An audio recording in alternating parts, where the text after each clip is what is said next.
Hello guys, അപ്പം ഞാൻ ഇവനെക്കുറിച്ചൊരു video ചെയ്തിട്ടുണ്ടായിരുന്നു. അത് കാണാത്തവർക്ക് വേണ്ടിയാണ് കേട്ടോ ഒന്നും കൂടി പറയുന്നത്. ഇവൻ്റെ കാലാരും അടിച്ചൊടിച്ചിട്ടുണ്ടായിരുന്നു.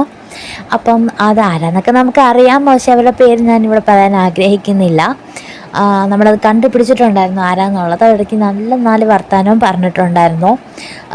കാരണം ഈ വേറൊരു ഇങ്ങനെ ഉപദ്രവിക്കുന്നത് നമ്മൾ നേരിട്ട് കണ്ടു. അപ്പം അന്ന് എനിക്ക് വീഡിയോ എടുക്കാൻ പറ്റിയില്ല. പിന്നെ ഞാൻ ആലോചിച്ചു അവർ ചെയ്യുന്നത് നമ്മൾ ചെയ്യുന്നത് തമ്മിലുള്ള വ്യത്യാസം പിന്നെ എന്താ എന്നുള്ളത്. അതുകൊണ്ട് ഞാൻ അവരുടെ പേരൊന്നും പറയാൻ ആഗ്രഹിക്കുന്നില്ല. അപ്പോൾ അവിടെ കാല് നല്ലപോലെ പൊക്കി വെച്ചായിരുന്നു, നല്ല പെയിൻ ഉണ്ടായിരുന്നു. നമ്മൾ മൃഗാശുപത്രി അവനെ കൊണ്ടുപോകാൻ പറ്റിയില്ല, അവനങ്ങനെ വരൂല. അതുകൊണ്ട് തന്നെ നമ്മൾ പോയി കാര്യം പറഞ്ഞ് മെഡിസിൻ വാങ്ങിച്ചു. അത് നമ്മൾ അവൻ്റെ ആഹാരത്തിൽ പൊടിച്ചു കൊടുക്കുകയാണ് കേട്ടോ ചെയ്തത്. അപ്പോൾ ഇവർ രണ്ടുപേരും കൂടി ഒന്നിച്ച് വന്നാണ് കഴിക്കാറ്. ബ്രദേഴ്സാണ് കേട്ടോ ഇവർ. ഞാൻ ഇവർക്ക് ഇട്ടിരിക്കുന്ന പേര് സൂത്രനും ശരിയെന്നാണ്. അപ്പം അവരൊന്നിച്ച് കഴിയുമ്പോൾ നമ്മൾ ഡോക്ടറിനോട് ചോദിച്ചിട്ടുണ്ടായിരുന്നു വേറെ ഡോഗ്സും വന്ന് കഴിക്കാറുണ്ട്, ആ ഫുഡ് വേറെ കുറച്ച് പ്രശ്നം വല്ലതും ഉണ്ടാവുമെന്ന്. അപ്പോൾ ഡോക്ടർ പറഞ്ഞു കുഴപ്പമില്ല, അങ്ങനെ പ്രശ്നങ്ങളൊന്നും ഉണ്ടാകത്തില്ല, മെഡിസിൻ കൊടുത്താൽ മതി, വേദനയ്ക്ക് ഒരിതാവും, നേരിട്ട് ഡോഗിനെ കൊണ്ടുവരാതെ നമുക്ക് കാലിൻ്റെ വേറെ ഒന്നും ചെയ്യാൻ പറ്റില്ല എന്നുള്ളത്.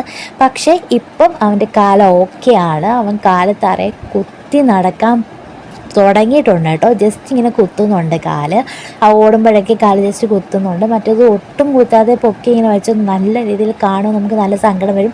ഇതിൻ്റെ മറ്റേ വീഡിയോ കാണുമ്പോൾ നിങ്ങൾക്കത് മനസ്സിലാവും. ഞാനത് ഇതിൽ പിൻ ചെയ്യാൻ നോക്കാം, അത് കാണുമ്പോൾ നിങ്ങൾക്ക് മനസ്സിലാവും അത്. അപ്പം ഇവനെക്കുറിച്ച് എൻക്വയറീസ് ഒരുപാട് വന്നിട്ടുണ്ടായിരുന്നു, കമൻറ്റ് ബോക്സിലായാലും ഇൻബോക്സിലായാലും. അപ്പോൾ എനിക്ക് നിങ്ങളെ അറിയിക്കണം എന്ന് തോന്നി, അതാണ് ഞാൻ പിന്നെ അവൻ്റെ അപ്ഡേഷനുമായിട്ട് വന്നത് കേട്ടോ. തുടർന്നും ഞാൻ അവൻ്റെ വീഡിയോസ് ഉൾപ്പെടുത്താൻ ശ്രമിക്കാം. ഇതാണ് സ്ഥിരം പരിപാടി, ഫുഡ് കഴിച്ച് കഴിഞ്ഞാൽ എല്ലിൻ്റെ ഇടയിൽ കയറുക എന്നൊക്കെ പറയുന്നത് കേട്ടിട്ടില്ല. അതുകൊണ്ട് ഇവർ രണ്ടുപേരും ഭയങ്കര കുസൃതിയാണ് കേട്ടോ. ഭയങ്കര ഹാപ്പിയാണ് അവരിപ്പം, കുഴപ്പമൊന്നുമില്ല, ഫുഡൊക്കെ എടുക്കുന്നുണ്ട്, അവനും കുഴപ്പമൊന്നുമില്ല. അപ്പോൾ എനിക്ക് നിങ്ങളുടെ അടുത്തത് പറയണമെന്ന് തോന്നി. അപ്പോൾ വിക്രമിൻ്റെയും സൂത്രൻ്റെയും പുതിയ വിശേഷങ്ങളുമായിട്ട് ഞാൻ ഇനി അടുത്ത വീഡിയോയിൽ വരുന്നതായിരിക്കും. അപ്പോൾ എൻ്റെ ചാനൽ സബ്സ്ക്രൈബ് ചെയ്യാത്തവർ സബ്സ്ക്രൈബ് ചെയ്യുക, ലൈക്ക് ചെയ്യുക, ഷെയർ ചെയ്യുക. പിന്നെ ഇങ്ങനെയുള്ള മിണ്ടാപ്രാണികളെ ഉപദ്രവിക്കുന്നവരുടെ പ്രത്യേക ശ്രദ്ധയ്ക്ക് ദൈവം എന്നുള്ള മേളിയിരിപ്പുണ്ട്. നിങ്ങൾക്കുള്ള പണി വേറെ ആര് തന്നില്ലെങ്കിലും അവൻ ഒരിക്കൽ തരും. അപ്പോൾ അടുത്ത വീഡിയോ കാണാം. അതുവരെ ബൈ.